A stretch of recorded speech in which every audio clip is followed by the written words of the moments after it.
For UFC fans, last night was an amazing situation. There were two title fights on the line, and I could say both of them had mixed reviews as to who was going to win the fight. So it was Reyes versus Polish Power, right? And Reyes had recently fought John Jones, and a lot of people thought Reyes beat John Jones, but the judges gave it to John, but they said it was a bad call and John should have lost that, whatever. So Reyes is tough, one tough dude, and he got his nose rearranged, his face rearranged, and beat to a pulp by Polish Power, and that was one. And then the other one was Costa and Adesanya, and a lot of people, both those two, by the way, were undefeated. So the zero, there were 18-0 and 13-0, I think, and the O was going to end for one of them. And a lot of people thought Costa would be the one that finally beat Adesanya. And what happened is Adesanya's just at a different level. And everyone's like, why didn't Costa do what he would, had done to all the previous? And here's where I can share my wrestling insights. And it's a two-part story, and if you stick with me, this could be the most important story and lesson that you've ever heard from me, and possibly could transform every aspect of your life. So I'll start back in high school, senior year in high school, 1990. I'm wrestling 119 pounds. Justin, what's up, man? You will love this story, and this is super pertinent to you and any other high-performing friends of mine. So in high school, I'm wrestling 119 pounds, and I was doing very well, and I was winning. I think I might have been undefeated at this particular stage. And the person that I was going against in this dual meet at 119 pounds, I just knew I could beat. The kid at 126 pounds was tough. And I said, Coach, I want to go up to 126 pounds and wrestle that tough kid. Are you sure? Like, this guy's tough at 126. You're tough at 119. It's a big step up. I said, yep, I want to do it. So I went up. And for people that aren't in wrestling or combat sports like that, it's only, 119 to 126, 7 pounds. But it's a significant amount of muscle, and it's a different thing, right? So I go in, and right off the bat, tie up with him, and he's much stronger and larger than I am. But I end up beating him decisively. And at the end of the match, and when the dual meet's over, I remember walking with my duffel bag after, all that stuff to my dad in the corner, and my dad's talking to a coach from another team. And I overheard the conversation as I approached my dad and this coach from another town. And the coach told my dad, your son is going to win states this year. Now, what they don't know is, as I was walking towards them, when I heard that, in my mind, I immediately said, no, I'm not. I can't beat Gary DeCarr. Think about that. Let that settle in for a second. Others believed in my capabilities more than I did. And what we don't see in others is what's going on in that internal conversation in their mind. Did I believe I could be state champion? The answer is no. I did not believe it. I didn't think it was possible for me. I just wasn't state champion material in my mind. Didn't feel I deserved it. Didn't feel I was capable of it. The facts were, I was capable of it. I didn't believe it that. So fast forward a few weeks, we're at sectionals, and it's quarterfinals. Yeah, it wasn't even semifinals. I think it was quarterfinals. Might have been semifinals. And I'm wrestling Gary DeCarr. And the score was 0-0. And there was probably 10 seconds left in the entire match. And in my mind, I literally remember thinking, I'm supposed to be losing. And one thing that I did, I don't think I ever did in my wrestling career, is I looked at that time to the scoreboard, and my mind thought that in a split second. Wait a minute, I'm supposed to be losing. And in that time, I got taken down by Gary DeCarr and lost in the final seconds. And the question is, did I lose to Gary DeCarr, or did I beat myself? I think we might all know that answer. On paper, I definitely should have, had I believed in myself, should have and had the capability to beat him. And even more so, so this goes back to that Henry Ford quote, whether you think you can or think you can't, you're right. So that's part A. Now, remember this. It goes on. So that was, and Gary was one of several. I don't think I can beat that person. So I would go on the mat before the match already doubting my decision if I could beat this person or not, because they were good. right? So fast forward a few years. Now I'm in the United States Marine Corps. I'm at Cherry Point, North Carolina, and I haven't wrestled in a couple years. And there's a wrestling club. And so I went to this wrestling club, and there were some really good wrestlers there. One ended up being, the person that I trained with ended up being the wrestling coach for the Marine team, Major Antonelli. He was a second lieutenant, Antonelli. Came from Naval Academy, and he was at Cherry Point in my unit, 3rd Land Battalion.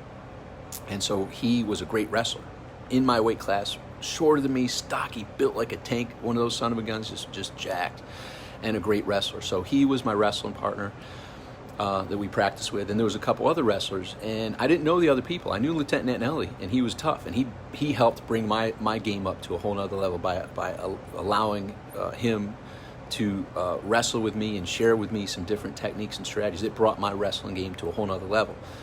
That said, there's some other people that I didn't know that I'm wrestling.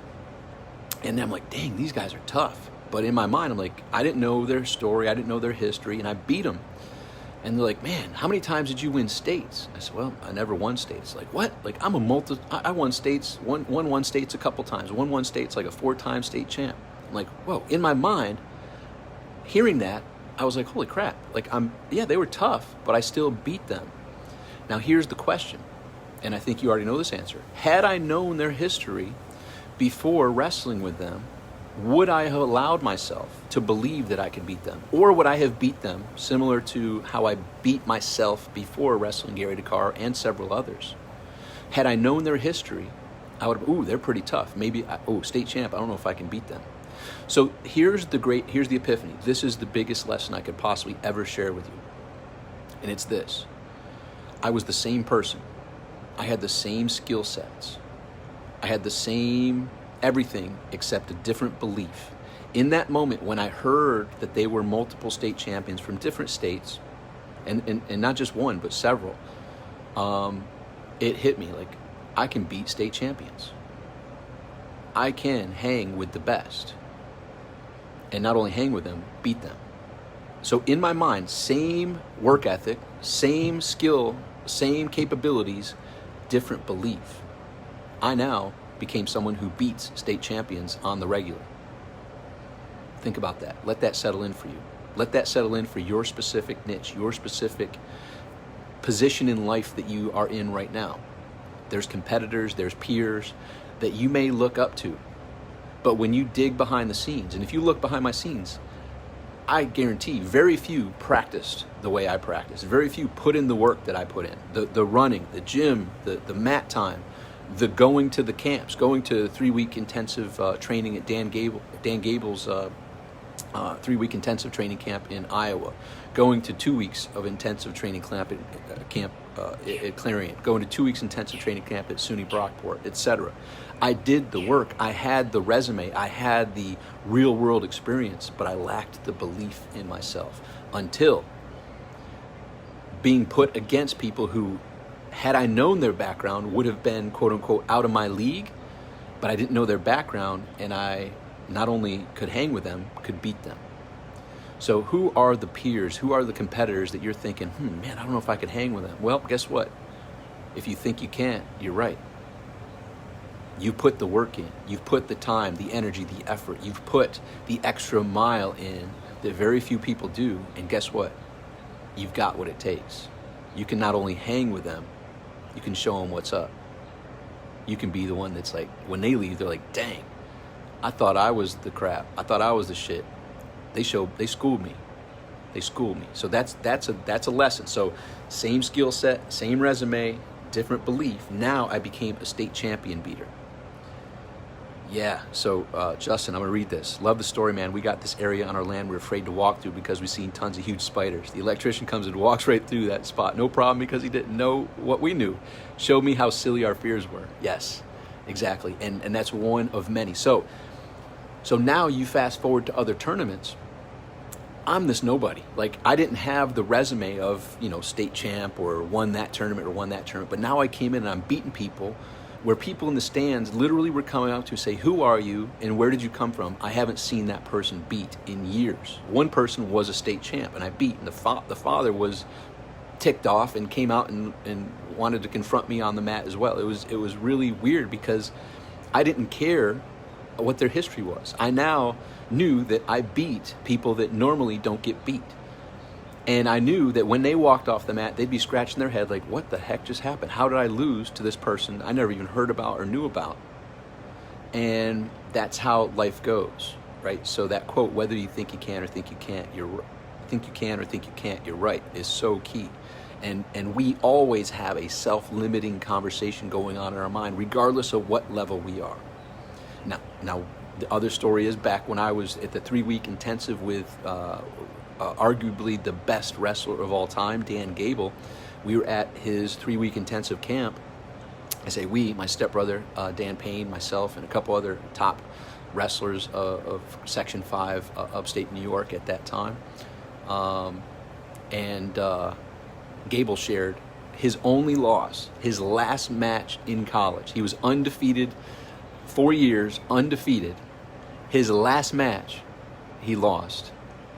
And the person that he lost to, he said, I made the mistake while I was warming up. I saw a paper, like, finally the person who can beat Gable. And he's like, what? And it caught the attention. He started reading this. And then it literally put a chink in his armor. And Dan Gable shared this, like, wait a minute, this guy might be able to beat me. And he actually started reading the hype, and similar type of scenario. He lost to this person because there was a chink in his belief. And it's crazy how that quote, whether you think you can or think you can't, you're right, is so pertinent to every aspect of our life. So I want you to think about this. In your health, in your relationships, in your finances, where do you have that internal conversation that you might need to check yourself and say, is that true? What if? And bridge that gap from, I don't think it's possible, to, what if that is possible for me? What if? What if? And bridge that gap to opening up the conversation of, you know what? I'm gonna not think that I can't do it. What if it is possible for me? What would that look like? And here's the secret. It's kind of like jumping through time.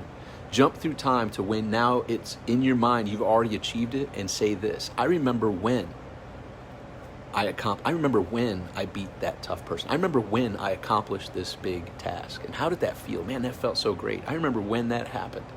And you're jumping forward in time as if it's already occurred. I remember when. And you can kind of do some weird mental internal conversations of what that, and man, and I remember when I prepared for that. I remember when I took the proper steps. I remember when I didn't. I remember when I transitioned from believing that I couldn't do it to believing that I could do it. I remember when I followed through consistently with the actions that were necessary for me to make that happen. I remember when I made it happen and how amazing that felt for me. I remember when. And I'll tell you what, ladies and gentlemen, we're living in a self-fulfilling prophecy. Whatever the Napoleon Hill quote, whatever the mind can conceive and believe, it can achieve. All things are possible if you believe.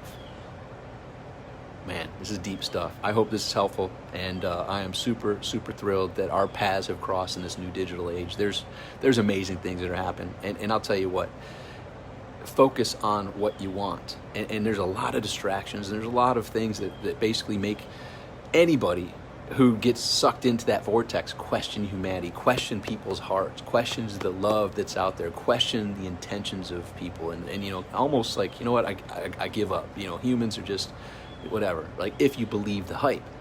But if you get past that veil and you can look and see that it's the most amazing time ever to be alive, and focus on the gratitude and focus on what you want, and get out of the vortex of distractions and negativity, and focus on how amazing it is in these times. This is the absolute best time in history to be alive.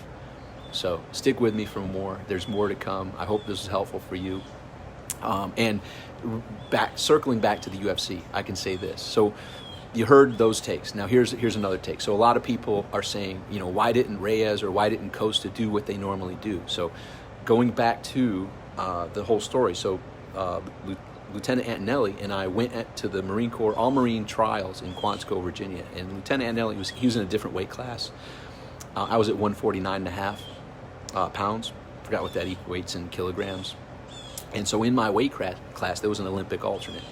And I guess if you look at, I was probably third or fourth. The guy who was Olympic alternate was number one. There was a guy who could hang with him, and they'd kind of go back and forth. He was number two. And there was a tough dude, man, that he and I would go back and forth. So, anyhow. But when I wrestled the Olympic alternate, this is how Reyes felt, and this is how Costa felt. Reyes going against Polish Power, and Costa going against Adesanya. I beat state champs. I'm pretty darn good, right? I'm like, all right, I'm going in there. I'm going in there to win. And I went in there, and my game plan didn't work at all. Like, this literally fried my mind. So I'm out there, and this guy mopped me up like I never knew how to wrestle in my life. I didn't know, I couldn't stop anything. I couldn't initiate anything. What moves I could normally do, I couldn't even try to do them because there was no opening. There was no potential. It was he owned me and mopped me around and threw me around like a rag doll. I literally walked off the mat like, what the heck just happened? Like, what happened? So I'm sharing this because a lot of people, why didn't Costa do this? Or why didn't Reyes do this? When you are matched up against somebody who's just at a whole different level, what used to work and what normally works, yeah, you're thinking like, I'm going to do this, but it doesn't work, or the opening's never there. And that person is controlling you, and it's not even a challenge for that person. Now, here's the key. There's two things that happen when you get to work with someone who's at that different level. You can run and say, man, I don't ever want to experience that again. Like, that's embarrassing, and I want to stay as far away as possible from that person. And guess what's going to happen? They're going to always own you. Or you can say, man, I want to get with that person as much as possible. I want them to, show me, the way. Open my eyes to how that is even possible. Like, I don't even know how they're doing it, but they're doing it, and I need to know that. But here's the deal. Think back. So wrestling, not everybody does. Think to tennis. Like a tennis pro just crushing, the average tennis person. The tennis pro is not too thrilled to say, hey, let me just spend time to crush this person continually. It's really not the best use of their time. It's not a challenge for them. They're not even going to have any difficulty. They're not going to break a sweat. But when you have the opportunity to work with people who are at that level, they bring you up very quickly.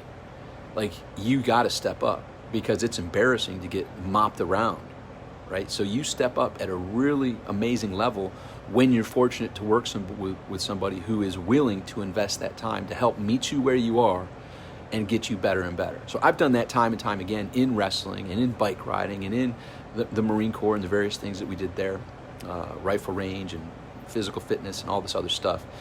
And in wrestling specifically, like, I helped a lot of people raise their game dramatically by whooping on them, and I've had people raise my game dramatically by whooping on me and either step up or they're not going to waste any time with you.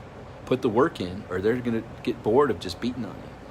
And very quickly you get to that next level.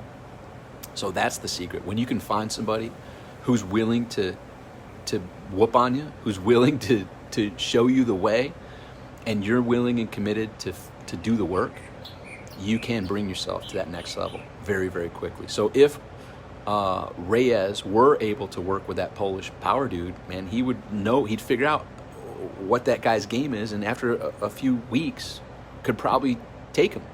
And the same thing with Costa and Adesanya. If he was able to work with him and figure out his ways very quickly, he'd be able to put up a good fight. And but the deal is they aren't going to help you get better.